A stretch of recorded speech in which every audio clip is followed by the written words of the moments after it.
예수님을 믿음으로 하나님의 백성인 우리들에게는 한 가지 눈을 가지고 있습니다.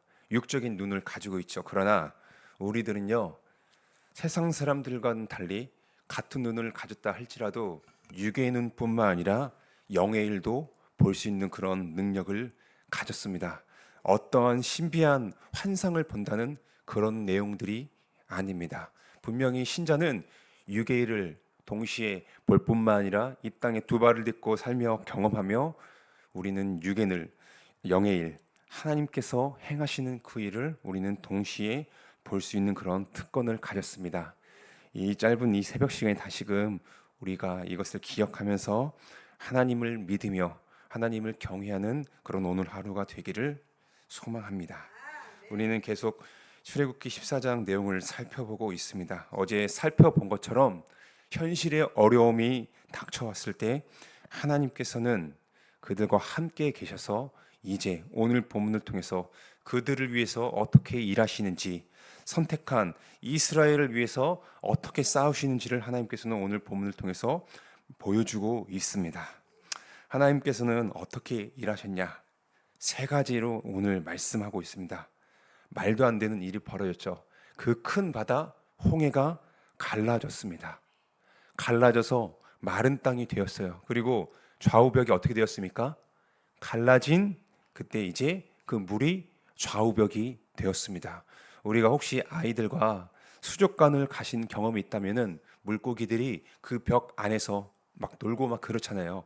그런데 이스라엘 사람들은 이것을 생생하게 벽이 아니라 물이 있는데 물이 자신들에게 넘쳐오지 않습니다. 말 그대로 우리가 옆에 있는 딱딱한 벽처럼 되어서 그들은 안전하게 마른 땅으로 그 홍해 바다를 건너가는 그런 경험을 하게 되었습니다.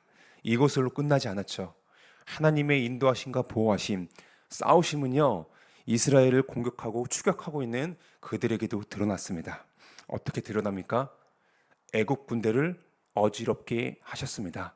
어제 본문에 살펴보았을 때 하나님께서 흑암을 이스라엘과 애국 군대 사이를 둠으로 말미암아 대적들이 이스라엘에게 가까이지 못하도록 하셨다면은 오늘은 이스라엘이 안전하게 건널 수 있도록 애기들도 짐승들도 다치지 않고 건널 수 있도록 하나님은 그 군대를 어지럽게 하셨습니다. 그리고 마지막으로 이스라엘 사람들이 안전하게 바다를 건널 때 반대로 그 뒤에서는 어떤 일이 일어났어요? 하나님 다시 바다의 힘을 회복하게 하셨습니다. 회복하게 바다가 다시 원래대로 돌아왔을 때 어떻게 되었을까요? 애굽 사람들은 죽임을 당하게 된 것입니다. 애굽 군대를 하나님께서는 자신의 능력으로 한 번에 엎으신 그런 일들을 행하셨습니다. 왜 하나님께서는 이런 일들을 행하셨을까요? 다른 것이 아니에요. 하나님의 사랑입니다. 다른 무엇으로 이것을 설명할 길이 없습니다. 이스라엘 사람들이 뭔가 일반 사람들보다 더 특별한 능력을 가진 것이 아닙니다. 우리와 똑같은 성정을 가진 사람들이었고요. 그들도 우리와 같이 불평불만을 하는 그런 한낱 나약한 미약한 사람들이었습니다. 어제 본문만 살펴봤을 때도 어떻게 해요?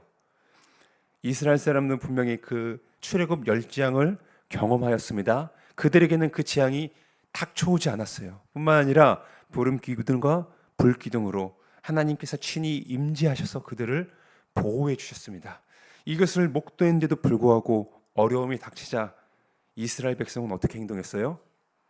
하나님을 원망했습니다. 그리고 하나님이 보내신 모세를 죽이려고 했어요. 불평과 가진 원망을 쏟아내는 그들이었습니다. 우리도 그렇잖아요. 이스라엘 백성이 이랬는데도요, 하나님은 그들을 사랑하셨습니다. 그들의 조상 아브라함을 택하심으로 말미암아 우리가 다 완전히 이해할 수 없지만은 그들을 택하셨고 그들을 사랑하셨기 때문에 오늘 본문을 통해서 이 모든 일을 행하신 것입니다.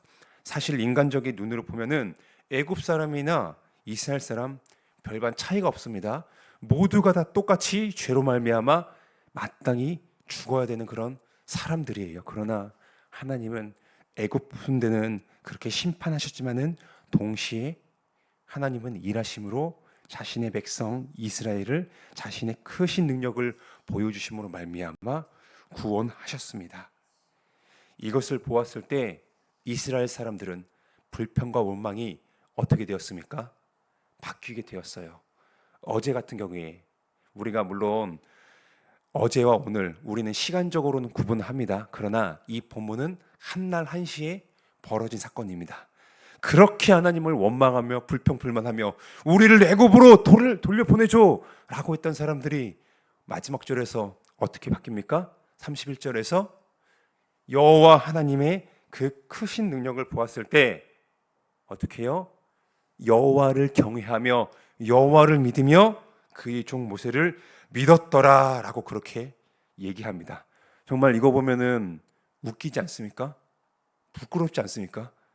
이거 전에는 하나님 없다, 모세 나쁜 놈이다, 빨리 우리 애굽으로 보내줘 이랬던 사람들이 이 구원을 경험하자마자 바로 태도가 바뀌어요.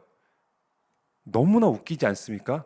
이 마음이 갈팡질팡하며 내가 좋은 일 있을 때는 하나님 찬양하고 내가 힘들 때는 하나님 원망하고 하나님 없다고 그렇게 얘기하고, 근데 이들의 모습이 바로 우리의 모습이잖아요.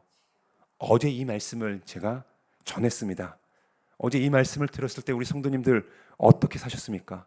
이 말씀을 기억하면서 불평불만 안 하시며 하나님이 나의 하나님 되심으로 인하여 감사하며 사셨습니까? 돌아보면은 저부터가 이루지 못할 때가 너무 많아요. 육의 눈만 가지고 바라보았기 때문에 그렇지 못할 때가 너무나 많습니다. 인간은 이렇게 육의 눈으로 하나님의 행하심을 보지 못하고 경험하지 못하면요, 하나님을 믿지 않습니다. 경외하지 않아요. 본문에 이스라엘이 그랬던 것처럼 우리 또한 이렇게 연약한 사람들입니다. 하지만요, 그럼에도 하나님은 우리를 여전히 사랑하시며 지금도 우리를 위해서 싸우고 계십니다. 일하고 계십니다. 어떻게 싸우실까요? 본문에서처럼 우리가 지금 홍해를 가기 때문에 쫙 바다를 펼쳐주신다? 그런 환경적인 것만 우리는 바라보지 맙시다. 왜냐하면 이방 종교들도 이렇게 기도를 해요. 어려움이 있을 때 그들은 어떻게 합니까? 가짜 신에게 가서 뭐 이렇게 하면서 뭐 열어주세요, 해결해 주세요. 만약에 해결이 됐습니다. 그러면은 가짜 신이 진짜 있는 걸까요?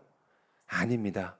일반 사람들, 세상 사람들도 이렇게 생각하며 구합니다. 그러나 제가 말씀을 전하기 시작할 때 어떤 말씀을 드렸어요? 우리가 육의 눈으로만 보지 말자. 우리에게는 동시에 영의 눈을 볼 수 있는 그런 능력을 가졌기 때문에 이 시간에는 그것에 초점을 맞추려고 합니다. 하나님은 지금도 우리를 위해서 어떻게 일하시는지 말씀을 드리면은 신자 안에는 어느 특별한 분이 계십니다. 누굴까요? 그녀일까요? 그분일까요? 성령 하나님이십니다. 신자 안에는요, 믿는 그 즉시 성령께서 우리 안에 내주하고 계십니다. 성령님은 우리의 육의 눈으로 보이는 것처럼 그렇게 바다가 쫙 갈라진다던가 그렇게 일하시는 것이 아닙니다. 그러나 실제로 우리 안에 계셔서 일하십니다. 어떻게 일하시냐면은 하나님의 뜻을 듣게 해주십니다. 우리가 이것을 경험할 수 있어요. 이번 주 수요일 날에 또는 금요일 날, 토요일 날에 전도를 하러 나가실 때 예수님을 전해 보십시오. 어떤 반응이 있는지 두 가지일 겁니다. 그 복음의 메시지를 받아들이든지 아니면은 복음의 메시지를 듣지 않습니다. 근데 우리는요, 비록 나를 힘들게 하는 메시지를 간혹 들을 수 있습니다. 설교 시간에. 그럴 때 하나님의 말씀이 들린다? 그것을 듣는다. 내 의지가 아닙니다. 사람의 본성은 하나님의 말씀을 들으려고 하지 않아요. 그것을 전도하실 때 분명히 경험하실 수 있습니다. 듣는 것뿐만 아니라 하나님의 그 뜻을 깨닫는다.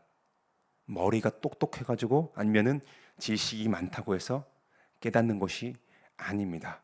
우리의 믿음의 선배들, 지금도 살아계신 연로하신 분들, 일단 죄송합니다. 그분들이 우리 젊은 사람들보다 제가 생각하기에는 학력이 높진 않습니다. 시대가 달랐기 때문에 오늘날에는 고등학교 때까지는 무상 교육이지만은 우리의 어르신들은 다니고 싶어도 다니질 못했습니다. 세상적으로 보면은요, 가방끈이 짧아서 똑똑하지 않아 보일 수 있어요. 그러나 그분들이 누굴 믿습니까? 예수님을 믿습니다. 뿐만 아니라 하나님의 말씀을 듣고 깨닫게 하십니다. 이것을 보았을 때 하나님의 뜻을 듣고 깨닫는다? 사람의 지식, 지혜로 되는 것이 아닙니다. 성령께서 그렇게 우리 안에 일하심으로 말씀을 듣게 하시며 깨닫게 하시며 그 뜻이 무엇인지 우리가 살아가는 동안 분별케 하십니다. 또한 우리가 죄라는 것을 어떻게 알아요? 어떻게 알죠? CCTV가 우리를 따라다니지 않습니다. 우리가 세상 사는 동안 세상의 법을 웬만해서는 어기지 않습니다. 그럼에도 불구하고 하나님의 백성인 우리들은 죄에 대해서 민감하게 됩니다. 하나님을 위해서 살려고 하는 그런 발버둥을 우리는 계속 하고 있습니다. 일반 사람들이 이런 모습을 보일까요? 결코 아닙니다. 세상에 있는 존재하는 법, 그것만 잘 지켜도 어떻게 보면 외적으로 훌륭한 사람입니다. 부정부패가 만연한 이 시대에 그렇게 법을, 세상이 얘기하는 법을 지키려고만 해도 정말 훌륭한 사람처럼 보이기도 해요. 그러나 그들이 도덕적으로 뭔가 괜찮아 보이는 사람들이 누굴 위해서 살까요? 하나님을 위해서 결코 살지 않습니다. 그 안에 하나님이 없기 때문에 오로지 나를 위해서만 살려고 합니다. 우리 인간의 본성이 그래요. 그러나 예수님을 믿는 하나님의 백성들은 어떻게 살아요? 여전히 부족해도 죄에 대한 민감함이 분명히 있습니다. 아, 나 이렇게 하면은 하나님께서 기뻐하시지 않을 텐데. 남들은 몰라요. 며느리도 모릅니다. 그러나 누구만 알아요? 하나님과 오직 나만 압니다. 은밀한 죄 아무도 모릅니다. 하나님과 오직 나만 아는 거. 그러나 그것을 우리는요 자각하게 되고 하나님께 나아가 회개하게 됩니다. 이게 바로 하나님 아버지를 위해서 살려고 하는 우리의 발버둥입니다. 이렇게 하나님의 일하심, 단지 우리가 육적으로 본문에 나오는 것처럼 바다가 쫙 갈려지고 나의 대적들이 다 사라지는 것, 그것을 보았을 때만 하나님께서 일하시는 것이 아닙니다. 우리는 분명 지금도 육의 눈을 가졌습니다. 그러나 동시에 무엇을 볼 수 있다고요? 영적인 일을 우리는 볼 수가 있는 것입니다. 하나님이 우리에게 믿음으로 말미암아 이 눈을 열어 주셨기 때문에 우리는 이 땅에 살아가면서 동시에 하나님께서 행하시는 일들을 볼 수 있습니다. 우리가 육적인 일만 보지 맙시다. 우리는 영적인 일도 동시에 볼 수 있다는 사실을 오늘 다시 한번 기억합시다. 우린 여전히 부족해요. 그러나 죄와 씨름하고 있습니다. 하지만은 하나님께서 우리를 위해 싸우신다는 사실을 기억합시다. 죄가 우리를 지금도 어지럽게 합니다. 혼란케 해요. 애국 군대처럼 우리의 지금도 뒤쫓아 오고 있습니다. 하지만요, 누가 이 죄를 사라지게 하실까요? 하나님께서 마침내 이 죄를 엎으실 겁니다. 애국 군대를 어지럽게 하시며 엎으셨던 하나님이 예수님께서 이 땅에 다시 오시게 되는 그때 분명히 있을 겁니다. 우리가 죄로 씨름하며 힘들어하잖아요. 그때 이 죄는 완전히 사라지게 될 것입니다. 애굽 사람들이 전멸했던 것처럼 우리가 이것을 기억하면서 오늘도 한 걸음씩 나아갑시다. 하나님께서 이스라엘 백성들을 바다를 열어주심으로 많은 땅을 걸어가게 하셨던 것처럼 우리 또한 하나님이 계시기 때문에 마른 땅을 걸어갈 수가 있습니다. 이분이 예수 그리스도 안에서 우리의 아버지 되심을 기억하면서 하나님을 경외하는 가운데 믿으며 오늘도 한 걸음씩 나아가는 저와 우리 주 안에서 사랑하는 식구들이 되기를 주님 안에서 소망합니다.